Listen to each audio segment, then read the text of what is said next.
Welcome back, everybody. We are back in the studio, which is good news. The guys were able to get in today. Weather is getting a little less crazy here, and we have a lot to talk about. I hope you're doing well.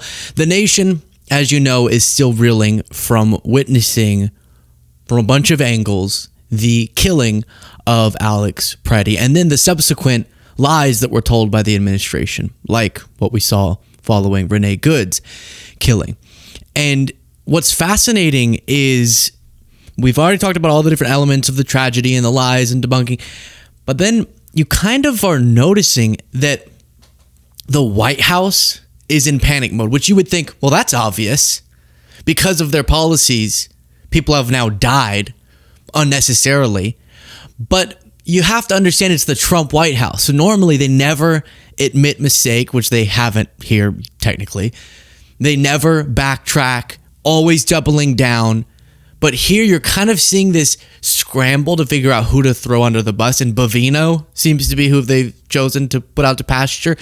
And then here Trump publicly contradicts Stephen Miller, who is calling Alex Pretti an assassin. So look at this as Trump was getting ready to head to Iowa, which we'll also look at in this show. Sir, was Mr. Pretti acting as an assassin? Do you think he was acting as an assassin in Minneapolis? Who is that? Mr. Pretti, your deputy chief of staff said that. You don't think so? So that is a public contradiction of the statement made by Stephen Miller. You have reporting that we'll get to of Trump having a 2-hour meeting with Kristi Noem, and Noem saying it's Stephen Miller's fault. He misled me. I was just following his lead. And I mean, this depicts incompetence and just an inhumane way of speaking, that just because Stephen Miller tweeted something, Kristi Noem then thought she could come out and call Pretti a domestic terrorist. So here's some quotes that even Trump doesn't seem willing to stand by, despite him being the ultimate cause of all this. Bovino said this looks like a situation where an individual wanted to do maximum damage and massacre law enforcement. Completely baseless and ridiculous. Noem said this individual committed an act of domestic terrorism. That's the fact. It's not at all. Stephen Miller said domestic terrorists tried to assassinate federal law enforcement. Obviously, that did not happen either. If somehow you stumbled across the story and don't have the context, go look at some of our recent videos where we break down the footage and the lies that have been told. Trump was also asked at this press gaggle if he believes the killing was justified. He said Alex Pretti's death was justified. Well, you know, we're doing a big investigation. I want to see the investigation. I'm going to be watching over it. I want a very honorable and honest investigation. I have to see it myself. So if you don't trust the same government to investigate, the same government that did this to investigate what happened, then no need to fear, Trump says. He'll be watching over it, despite him being the one who even put us in this place at all, and him lying about this. But he was asked again, as I showed you yesterday with Caroline Leavitt, if he still stands by Kristi Noem, and he says yes. Is Kristi Noem going to step down? No, he says. So this is the meeting that I referenced. Trump holds 2-hour meeting with Noem amid backlash to Minneapolis shooting. And my point in emphasizing this is not to give them credit for seemingly being panicked or for backtracking, because what we've seen from them and what we continue to see from them is disgusting. It's to say, if even Trump, and even if it's just, as it obviously is just because of the PR, is freaking out and is pulling Kristi Noem in for a 2-hour meeting, and then she's pointing fingers at someone else. Noem is telling others she feels hung out to dry and was just following the White House's direction when it comes to the massacre language and was blaming Stephen Miller. Trump is out there going, I didn't hear that one of my administration officials called him a domestic terrorist. So if even they are pointing fingers and trying to figure out, it's been Bovino's fault, we're going to move him out of Minneapolis and maybe he's going to retire, then you know just how bad it is given how much they've doubled down on. Then you have this. Not only is he being taken out of Minneapolis, Gregory Bovino, who's this ICE commander, he's also been suspended in his social media access. He spent yesterday responding to people who were criticizing him and raising questions about his unverified claims about Pretti. And I didn't even realize this was happening, but yeah, apparently he was responding to Newsom's press account saying lie much and was just doing like shit posting, pipe down with the feigned outrage. Still spreading lies and fueling violence, I see. And so they took away his social media access reportedly, which is crazy that someone who has this much power is so childish that he has to have an adult take away his phone. Like, I remember that as a kid. The biggest heartbreak was whenever you talked back a little bit and then you saw this hand. You see this? There was no words. That was the power of it from Leslie Beasley, my wonderful mother. No words, just... And then, what you know what that means in Beasley sign language? Give me your phone. Circle of trust is broken. Oh, wait, it's this. And it was devastating. And apparently me at 12 years... When did I have a phone? 14 years old. Not being able to manage my own self is the position that Bovino is in. So this was a photo of him maybe leaving, but I guess people responded with an image they thought more accurately portrayed the situation. Then you have Trump saying a quote of all quotes, given how much the NRA supported him. Trump blurts out, "You can't have guns." A protest after days of backlash. So we're going to see that clip at the end of this compilation, but look at just... a little bit earlier in 2025, Trump talking about concealed carry. And now he and much of his administration is saying just the fact that Pretti had concealed carry, had a concealed carry weapon, lawful permit, wasn't reaching for it, all the things we've gone through, is enough justification to shoot him 10 plus times. Question is on crime prevention. Would you be open to... By the way, as we continue through the segment, a lot to talk about today, obviously heavier stuff, but necessary and important. Click the subscribe button. Hopefully, eventually, we can get back to the more fun content we were doing. But I think that this necessitates a whole heck of a lot of serious discussion. So again, if you appreciate those updates, click the subscribe button. It is free. So this is the flashback. Then it'll cut to what Trump just said about guns. Expanding the national concealed carry to apply to D.C. like it does in other states like Texas. Yeah. Well, they have it in some states and they feel strongly about it. As you know, I'm in favor of it. People have to protect themselves. I'm a Second Amendment person, very simply. People have to be able to protect themselves. Especially like in Washington, you walk down the street, a guy comes up and slugs you. He's got a pistol in his hand. You can be tough, you can be in great shape, you can be a powerful person, or you can be a guy that weighs 100 pounds with a gun in your hand. And I'll bet on the guy with a gun 100% of the time, right? Profound analysis there. And so you need protection. So I'm a Second Amendment person all the way. Yeah, please. President Trump, you said this morning that you will... Well, that being said, you can't have guns. You can't walk in with guns. You can't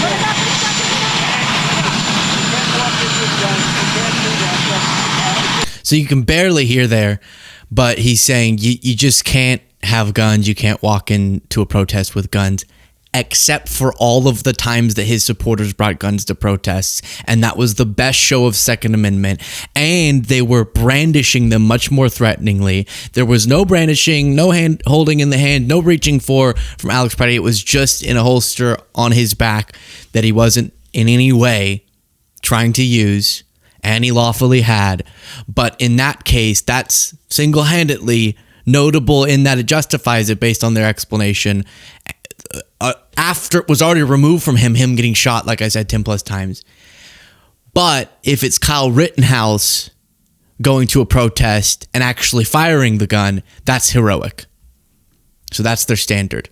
And by the way, an experienced ICE agent assigned to Homeland Security investigations told a reporter, the brand new agents are idiots. So even some of the ICE agents are looking around at their fellow newcomers as idiots. Here's one. I don't have time to show you all the videos that have been going viral on social media of ICE agents encountering protesters, but here's one guy saying that if you raise your voice, an ICE agent says, if you raise your voice, I will erase your voice. Well, I will tell you this, brother. What? I will tell you this. You raise your voice, I raise your voice. If I raise my voice, you'll erase my... Exactly, yeah. Yeah. Are you serious? You said if I raise my voice, you'll erase my voice? Yes. Mm-hmm. No, actually, you absolutely are allowed to raise your voice when you're protesting. So that's kind of the Trump of it. Watch this, though. It gets even crazier when you go a couple rungs down to not the top of the movement, but the people just blindly trying to defend. But then Trump comes out and goes, no, I actually don't think he was an assassin. So then all of his followers had to be like, yeah, well, okay, wait. So he was, but he wasn't, but he is a domestic terror. Oh, wait, Trump says he's not. So I don't really know how they track all of this, given the chaos we've seen in the White House. But here is, what's this guy's name? Kelly? Greg Kelly, I think. He's on Newsmax. And here was his justification. I want to show you something. Does that look like a gun? I think it does a little bit. It's a phone. It's black, like most phones. That's crazy stuff. Now, it's no surprise. It's funny I couldn't come up with his name, and it's on screen. Greg Kelly. Yeah, I was right. But let's just all be honest, okay? Let's be honest for a second. Let's just be completely transparent at how whoever is feeling this hurts. When you interact with Greg Kelly, you know this is how he pronounces this color. It's black. You just knew it. I already knew that's how he was going to pronounce it. I knew that's how it was going to come out of his mouth. But why are you... So, podcast listeners, to say the ICE agents were in the right, he does, like, picture holding your phone like it's a gun and then having your finger out like you're holding a gun.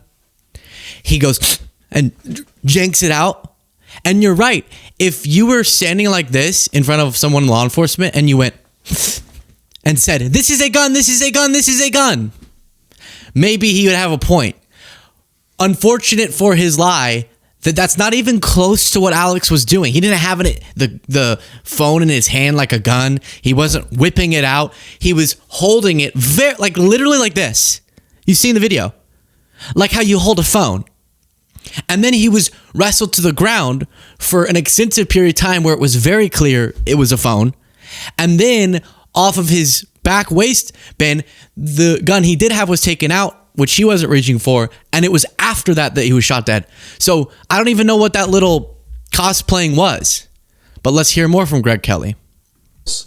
His name, Alex Pretti. He was 37 years old. He was an American citizen. He had no criminal record. He worked as a nurse. His patients were American veterans. He was an avid outdoorsman, a competitive cyclist, and a licensed gun owner. He played football and baseball in high school. He was a Boy Scout. American citizen, let's see, baseball, rode a bike. That could be me! Except for the part where I go out and do something incredibly stupid. All those things. Boy Scout, outdoorsman, right? You know who that is? A lot of people. Dennis Rader, the BTK killer, was all those things. Dennis Rader, remember him? He's the bind, torture, and kill guy. He liked to hunt. He was a family man. Everybody liked him. His mother liked him. All that stuff. Dennis Rader and Alex. I'm sorry, but I can't just pretend because you're dead, you're like the superior person. That happens a lot in America, but only when they really, really want you to represent. People are kind of projecting positive qualities on somebody they don't know. Okay. Disgusting, Greg. But can I just say, are you telling me that people shouldn't project onto people after they die some wild Messiah-esque characteristics onto them and then get really mad when people try to fact check the legacy of someone? I feel like I very recently remember y'all doing that with somebody. Weird that you articulated that exact principle in this case. And the point of describing who he is not to create a false figure to be idolized. It's to dispute the characterization of the White House, which would have you believe he was the BTK killer, which would have you believe he was some trained assassin. So when you go through who he really is and who he really was, I should say, you get a sense that, wow, this is the exact opposite archetype than who they wanted us to believe he was after they killed him. And just so gross to go, oh, so he was a Boy Scout? Well, a murderer was a Boy Scout. No one's saying that the murder was unjust. because he was a Boy Scout. It was unjust because of what we watched take place, whoever he was. But it is important to dispute with facts the characterization the White House was trying to run with. And then, I mean, look at this. Aaron Rupar said about Larry Kudlow on Fox Business, lol, even Larry Kudlow can't spin what's happening in Minnesota. Watch the uncomfortable, cowardly way he tries to not report on this. Just to the rip. Now, I'm going to leave the Minneapolis situation to President Trump and Tom Homan and other experts who know far more about it than I do. All I wish to do is reaffirm my support for police and law and order. And I want to reaffirm my opposition to left-wing groups who are constantly opposed to police and law and order. Leave that there. Instead, I want to talk about President Trump return. So I can't speak for everybody on the left, but that is definitely smearing me and tons of liberals. Actually, our opposition to much of the actions of ICE is predicated on law and order. Actually, we just wish they would follow the law. Actually, we wish they would care about our rights, care about due process. It's not through some hatred of law and order. The Minneapolis police chief is speaking out against what ICE is doing in Minneapolis. Is the police chief against law enforcement? Is that the narrative? He's a far left law enforcement hater? And then did you hear the way he went, I don't want to talk about this, but I'm just going to leave it. I will just rent my opinion to Trump, who knows much better than me. Trump and all the other experts. Expert Trump. And then Megyn Kelly, who, remember, what was the last time we talked about her a lot? Oh, yeah, whenever she was going, so listen, I don't know if Epstein's like a pedophile. I mean, that's a little bit of an aggressive word. He was into like the, quote unquote, this is her language, barely legal. 15, Megyn Kelly says. So let's not go crazy with the pedophile. So that's the last time she went really viral, at least that I saw. Let's look at why she's going viral now. I know I'm supposed to feel sorry for Alex Pretti, but I don't. I don't. Do you know why I wasn't shot by Border Patrol this weekend? Because I kept my ass inside and out of their operations. It's very simple. If I felt strongly enough about something the government was doing that I would go out and protest, I would do it peacefully on the sidewalk without interfering, via a whistle, via shouting, via my body, via any other way. I would make my objections known by standing there without interfering, because oh my gosh, you just described exactly what he was doing. Oh my gosh, did you just say he should stay out of the way he did? He just reached over to help a woman who had been shoved to the ground, a protester. But that's like what the protest was. And then they act like, well, if you're going to protest ICE agents, fine, protest them, not to them. Don't say anything at them. What? What would be the point of that?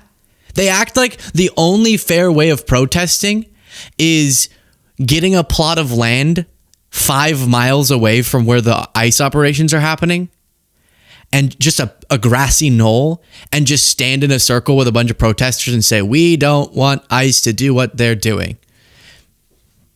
And then that's the protest. That doesn't really, you're not protesting anyone. They don't see or hear what you're saying.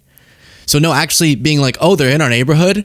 Let's go stand on the street and say, we don't want you in our neighborhood, without getting violent, which is what they were doing. That's how you protest. That's very American, actually. Sarah Longwell said, yeah, guys, just stay inside and you won't get shot. Land of the free and home of the brave indeed. That's such a sick thing to say about a protester in America.